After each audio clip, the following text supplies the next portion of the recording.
Okay, guys, good morning. It's the 6th of February, and if you were not plugged into market action last night, then you're waking up to the biggest bloodbath in global markets that we've seen for a very, very long time. We'll go through some stats, but some of the most unbelievable ones are stuff like the US stock index. The Dow Jones had its biggest intraday fall ever in history. That's an index that's been around since the 1890s. The VIX, which is the Wall Street fear gauge, had its biggest ever up day and more than doubled in value. You've seen, Asian markets following the US in collapsing. The Nikkei 225 was down over 6% at one point last night. So quite remarkable times. You're definitely getting financial markets front page news across the world this morning. So this briefing, we're going to sift through the carnage, and we're going to talk about why have markets all of a sudden collapsed. And I guess the more important question for investors and traders is this the end of this correction lower, or is this just the beginning of something much bigger? So we're going to try and cover all of these things in the briefing. Let me transition up the screenshot and let's get started.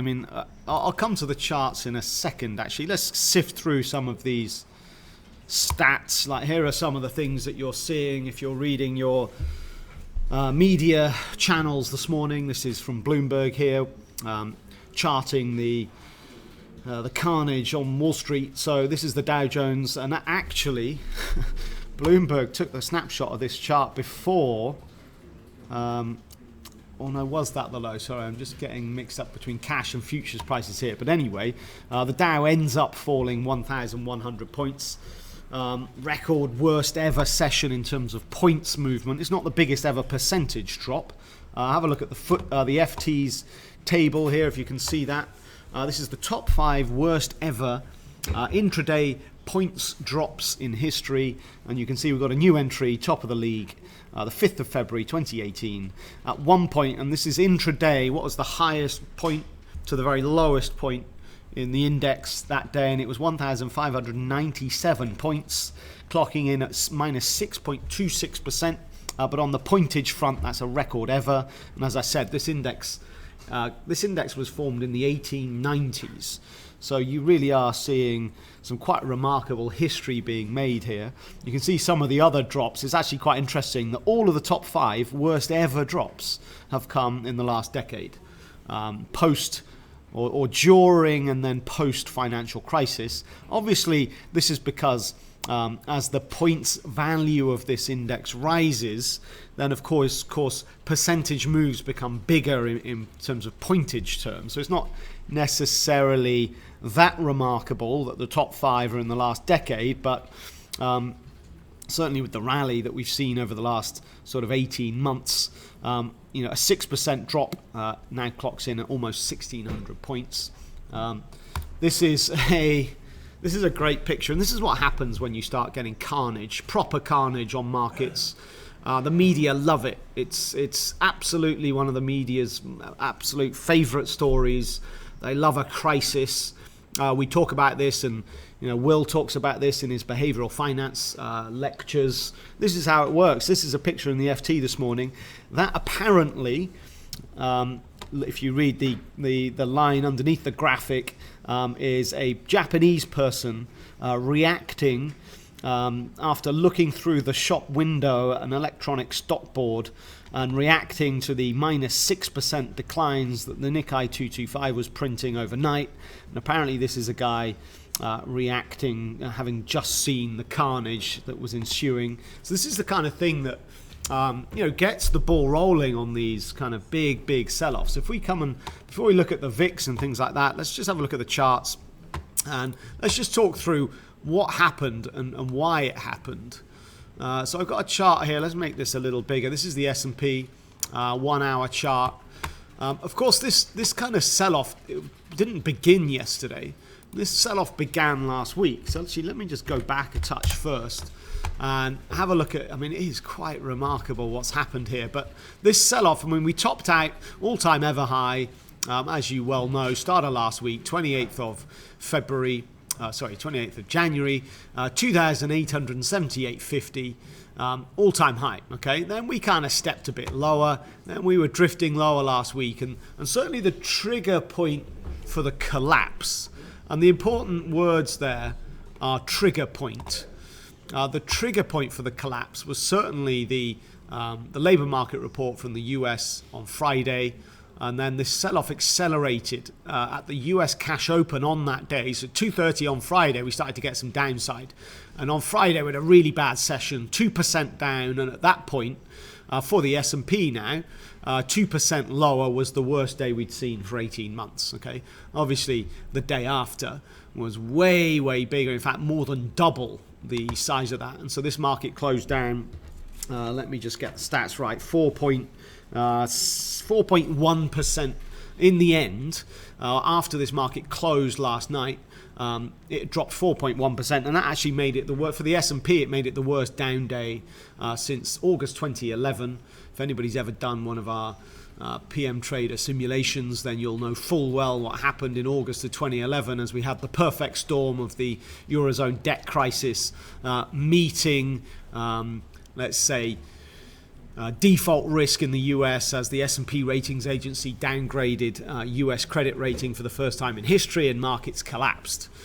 So this is the biggest sell-off since then. Let me just go back by looking at a weekly chart. The candle, the sizes of the candles here, that's what's breathtaking. But there's two things to be acutely aware of. Yes, these red candles are monstrous in size, but actually these other candles on this chart are actually relatively very tiny in size. So you've kind of got two extremes here. You've got one extreme that's been going on for the last 18 months, which is persistent, low volatility, very strong upside in equity markets. That is one extreme. It's just that we've all of a sudden flipped to the other extreme, which is very large carnage, very large downside momentum. So when you put them next to each other, of course, it looks quite remarkable. Something in the middle would be normal, where we get a level of volatility where you get 5% up and down moves on a reasonably frequent basis. We haven't had a 5% sell-off in the S&P 500 since Trump got elected back in November 2016. It's the longest stretch ever without a 5% correction. And so now we've definitely got one, of course, and we've got it in style. But the point here is, even though front page news is absolute carnage, well, actually, even when you go to the very lowest point overnight for the S&P down at 2,529, that only puts us back at levels we saw 3 months ago or 4 months ago, start of October. And actually the rebound this morning has been pretty strong. We'll talk about that in a minute. But where we're trading right now at 2,635, well, actually that's just back to the start of December.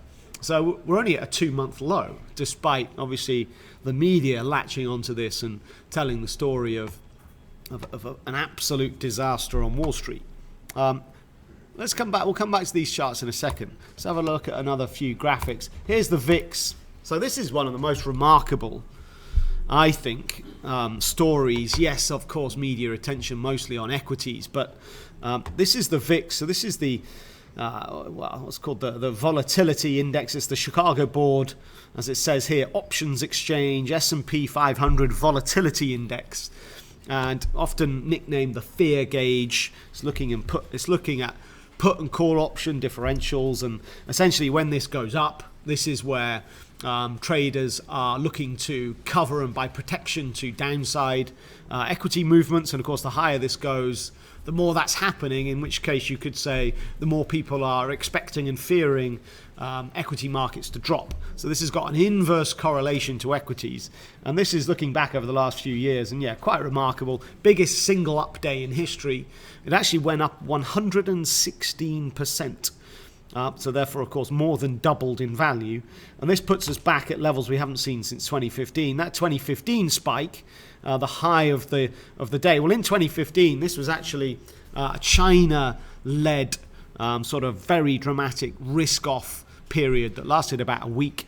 Chinese equities on that one day were down 8.5%. Global equities plummeted. This is when the People's Bank of China were aggressively devaluing their currency, and we wrongly actually interpreted that as meaning that China's central bank was in panic mode, and we took that to mean that their GDP growth was dropping sharply. Why else would they be devaluing their currency so dramatically? Of course, we were wrong in the end.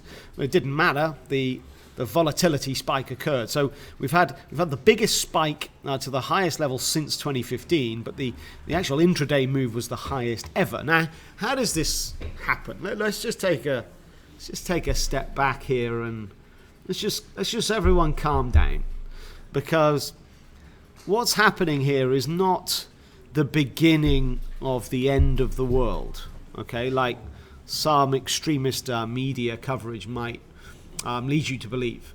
Let's just talk about why the sell-offs happened, one thing. Secondly, why is the market movement so dramatic? Because that's kind of a separate thing. And then we'll finish by saying, well, is this the beginning of something much bigger, or actually is this the end of the sell-off, and we really should be expecting markets to reverse? And you've certainly seen the S&P go through a 100-point rebound just in the last few hours, by the way. So firstly, let's have a look at, let me get the right chart here. Exhibit A. Actually, that's not Exhibit A, but it's related. Let's talk about what happened on Friday. So we've covered this, so I won't spend long. The labour market report in the US, tracking and updating us on the health of the US labour market, was released on Friday, and it was the labour market report for January. I'm just getting a note. The DAX is now 900 points off the low, so you are getting a pretty dramatic rebound, and I'll tell you why in a minute, but let's just talk about the sell-off quickly first. So the labour market report, I mean, we've been saying for months now, the big risk for 2018 is inflation, and what the Fed has to do to contain it, okay? And we entered the year in complacent mode, I would say, when you're talking about markets at large. The complacency was that inflation won't ramp higher quickly. The Fed won't have to accelerate its rate hiking cycle. They're only going to hike very slowly, probably 3 hikes this year, and we're going to be in this real sweet spot where we've got very strong growth momentum, and we're not going to have the Fed getting in the way, of that. We're not going to have the Fed raising rates quickly to dampen that. All right, so that was that thought process. Throw in the Trump tax cuts, and corporate America was just literally laughing all the way to the bank. And so share prices through the roof, of course. But a single number on Friday was the wage growth data that showed that annualized wages went up by 2.9%. Okay, now on the face, this is the fastest wage growth since for a decade. Okay, you got almost a decade. You got to go back to 2009. So on the face of it, you think, great. Well, that's good news, right? If people are going to be earning more, well then surely that's positive for this growth story. It is, but growth can overheat. We can get growth being too fast, so then it's not sustainable, and then inevitably you get a boom, and then that's followed by the bust. Now, the central bank is in charge of trying to avoid that. What markets are reacting to here is that sudden jump in wage growth, and then them extrapolating this across. Right, faster wage growth means inflation is going to rise faster, which means the Fed are now going to have to accelerate their rate hiking process. And the big underlying fear is that ultimately this world still has a record amount of debt. Even though we had a debt crisis 10 years ago, the debt's still all there, and in actual fact has increased. So what the big worry over the medium term, let's say the next couple of years, the big worry is, if interest rates rise, can this world afford this ultra high level of debt? And the big worry is no, and are we going to get another big financial crisis as a result? Now, that's perhaps the fear and the trigger point for this move lower. Don't misinterpret this sell-off for this being the beginning of the next crisis. It's definitely not. Because you can't make a big economic judgment just based on one number. What becomes incredibly important will be the wage growth figure for the month of February. We've only just started. We're not going to get that wage growth figure from the US until we get to the start of March. Now, if it is the case that the February wage growth number is really high and backs up the January wage growth number, and now we've got 2 months in a row of really strong wages, well, fine. Then we can maybe put a little bit more certainty on this idea that inflation is going to accelerate higher, and we're going to price in much more likelihood that the Fed is going to hike 4 times at least this year. And all right, fine, then we're going to start to perhaps put a little bit more credibility behind this fear that this world's got too much debt and now interest rates are going to rise and everyone's going to get found out. But that's the longer term thing. What we've got here isn't the beginning of the next crisis. What we have here is one trigger point for a big episode of profit taking. The trigger point was that wage growth number. Everybody's panicked a little bit, but don't misinterpret that to think that now everyone thinks the crisis is here and the US are about to slide into recession. It's not true. And actually a lot of this move to the downside is triggered by algorithmic trading systems that have got built-in stop loss limits at, let's say, 5%. And when these limits get triggered, you're getting a huge amount of volume on the sell side of the market, and you get these big episodes of downside. Also, with the VIX, I mean, you've got a lot of correlation algorithms. So this is algorithmic trading systems using correlation strategies, and you might have an algorithmic system that's geared up that says, right, if the VIX rises by X amount, we're going to sell equities because of the correlation. And as the VIX just went through the roof last night, I imagine these correlation strategies kicked in and just added to that sell side volume, and you get the big collapse. Now, let's focus in on what's just happened near term. I'm going to go back to the 1 hour chart, because what's going on right now is actually a pretty amazing pullback. Because if you look at the S&P, and actually let's go to a shorter time period, let's go to a 10-minute here on the S&P. I'm just going to transition my screenshot so you can see my S&P chart. So big sell-off last night in the S&P. If I draw a vertical line here, that's where we reached the low point in yesterday's session. It was actually just after the US cash close. Then things settled. Then Asia collapsed. As the start of the Asian session got going, as I said, Nikkei 225 plummeting 6% at one point. The low of the day actually came in, the low of today was at 4:20 a.m. last night, down at 25.29. Look, we're here now at 26.39. That's a 110 point rebound. The kind of numbers here are just absolutely mind-blowing, especially if you haven't been around markets for that long. If you've only been trading for 18 months, then this is something you've never seen ever, and you've never seen anything like this. But actually, it's definitely reminiscent of 2015, reminiscent of 2011. I mean, if you were trading in 2008, believe it or not, this is nothing. So getting it kind of in a little bit of perspective. But what's happened here is the S&P is definitely on the rebound as people have woken up and really gone through the thought process I've just done. And it's, look, come on. We've had one wage growth figure. Yes, I get it. I understand that's the trigger point for what's become a really big profit-taking exercise. The downside move exaggerated and exacerbated by algorithmic trading systems kicking in and increasing that sell-side volume. But this is not the start of the next financial crisis.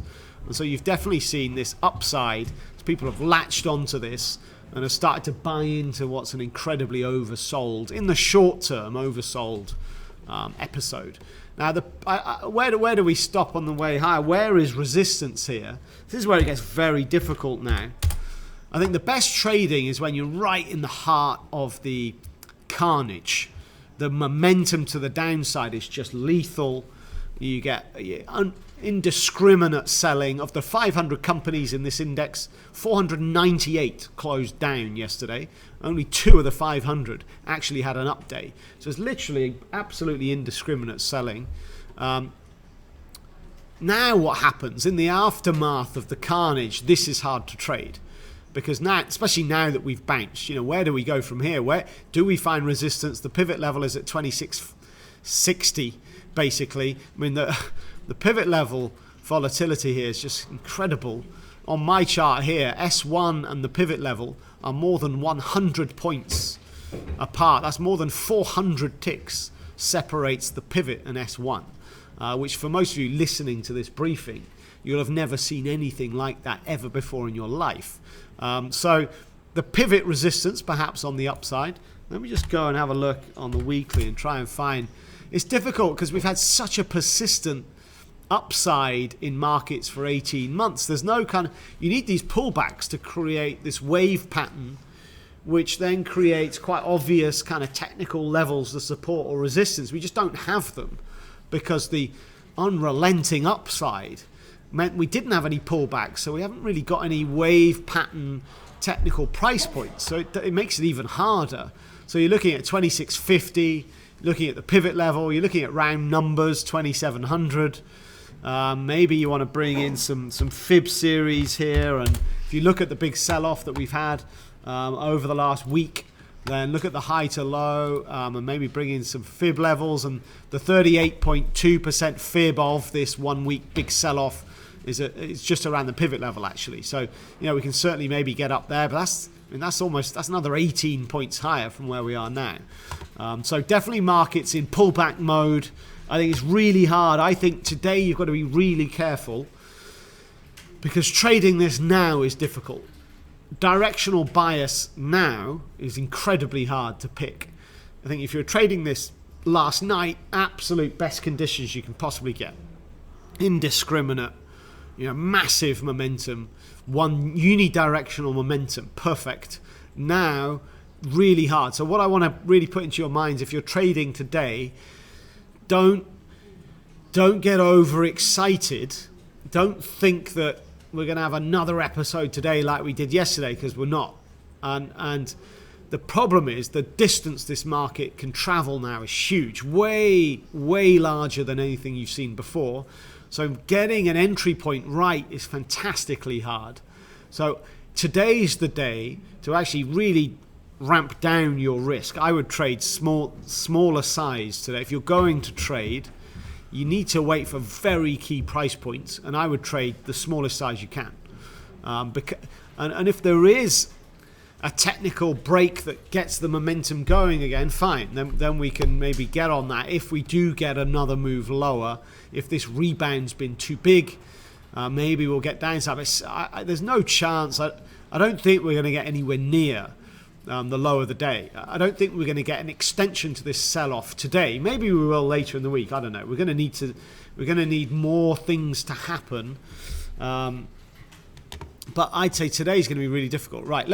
I'm conscious I've only spoken about equities here. Let's just have a very quick look around. We had big moves across the piece. What was really interesting yesterday was actually bond markets went up as equity markets declined, and we haven't seen that for the last 3 weeks.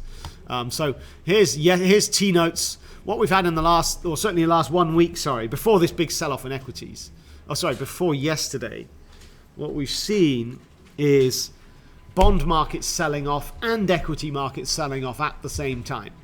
And it's really the first time, it's the first episode of that we've seen really for many years. Okay, that got broken yesterday and we had a more traditional risk off. And what happened was, as equities plummeted, well, some of that money's got to go somewhere, and actually had a big risk off spike to the upside in US government bonds, which, like equities, a lot of that move yesterday is being reversed. Okay, but the positive correlation that saw both markets dropping was snapped yesterday, as we got the big carnage in that equity space. So keep your eye on bonds here. Again, the Fibonacci series on this, we look to be maybe around the 50% fib as I speak. Which coincides with the low point for, or let's call it January's low, is around the 50% fib of yesterday's spike. And for now, that's kind of where we've found some kind of support. So keep your eye on that. Bonds can be a lead point for equities. Let's say, I don't know, if T-notes break to make new lows for the day, maybe you'll get, well, I guess it's hard to judge. I was going to say maybe you'll get a bit more upside and rebound on equities, or maybe you won't actually. Will this correlation flip again with bonds and equities selling off in tandem? Of course, one of the reasons or really the reason for the equity sell-off last week before the collapse yesterday. One of the reasons was that bond yields were moving higher. So it's all got a bit confusing with regards to correlations between equities and bonds. Oil, big sell-off yesterday. Oil's had some great upside in the last month or so. Definitely big downside yesterday. This is all about, perhaps you might say, I don't know, the risk that the Fed are going to hike faster, and then this leading to a less US growth. So this is like negative demand side fears, perhaps pushing oil lower. We had some dollar strength yesterday. I mean, before the carnage ensued, I should say, in equity markets, we definitely had some dollar strength. Let's look at cable, perhaps the best market to view that. We had some big downside for sterling against the dollar yesterday, helped by dollar strength as the whole inflation piece was working its way through the system, exacerbated by really bad economic data from the UK, where we had the services PMI data come in notably bad, exacerbating that Brexit risk. We drove down, and actually before the big equity plummet last night into the US close, cable broke below 140, which is the big barrier to the upside that we've been having resistance at all morning. So 140, which is just January the 30th's low, you can see on my chart here, really important price point, and currently that's been key resistance. So keep your eye on 140 here. What's happened over in the Eurodollar, you've actually seen Eurodollar rebound, and actually we're back up into levels that we were trading at yesterday afternoon before the big equity market sell-off. So the dollar's a little bit mixed depending on which currency you compare it to. I mentioned the DAX 900 points higher this morning off the rebound. Here it is. I mean, the DAX was having a really bad period anyway. If we go to a daily chart, you'll see the DAX got back to levels we haven't seen since September, dropping to almost test the 12,000 handle, having literally 2 weeks ago been trading up above 13,500. So the DAX has had definitely more downside than, let's say, the US equity piece, and obviously suffering a bit from euro strength generally over the last few weeks. Just want to bring in Bitcoin. Why not? Because it's not just the traditional asset classes that are getting some carnage. Bitcoin continues, as well as other cryptos, continues their collapse here. And this morning we've dipped down to 6,500. This is off a high up at 20,000, believe it or not. Let's just say 6 weeks ago, Bitcoin's gone from $20,000 to $6,000. I don't have any more data here on the futures because that's when the futures opened. So the Bitcoin, and let's say more broadly, the crypto space continues to get some heavy downside. Just some light-hearted spin on some of this. Trump. Let's talk about Trump. So when he was in Davos last week, or was it the week before now, he reported a bit of fake news of his own because he was tapping himself heavily on the back, crediting the amazing US economic conditions was entirely due to him, and that the stock market was up over 50% since he was elected. So that was his fake news, because actually the stock market was only up, was up 35%, not over 50% as he reported. And a few weeks back, Trump had his very own fake news awards, where he picked the 10 best fake news items that he thought were the best, most ridiculous fake news. Unfortunately, this awards of his came before last night, because I believe the best, it's most likely fake news. I guess I'm not 100% certain, but it's most likely fake news. The best fake news item I've ever seen is this tweet. So this is a tweet. So the news is that this was a tweet that Donald Trump made before he was president. This is, apparently he made this tweet on 25th of February 2015. If the Dow Jones, brilliant, spelt wrong of course, if the Dow Jones ever falls more than 1,000 points in a single day, the sitting president should be loaded into a very big cannon and shot into the sun at tremendous speed. No excuses. So, of course, Donald Trump is now president. The Dow Jones dropped not 1,000 points, 1,600 points yesterday. So load yourself up, Donald, because you deserve getting fired. Great fake tweet. The misspelling of Jones is just genius. Whoever came up with this fake news, you're an absolute legend. Okay, so let's kind of just talk. There is other stuff. I realise I've gone on ages here, but there's a couple of other things I've got to talk about very quickly. It's not just about carnage on Wall Street. Let's talk about, well, actually, just quickly, Bitcoin and other currencies. This is just a chart on Bloomberg showing that the rout continues across all cryptos, except for, I would say, Ethereum is actually just kind of back to flat on the year. All right, just slightly down on the year now. Whereas this is rebasing all currencies to the first trading day of the year.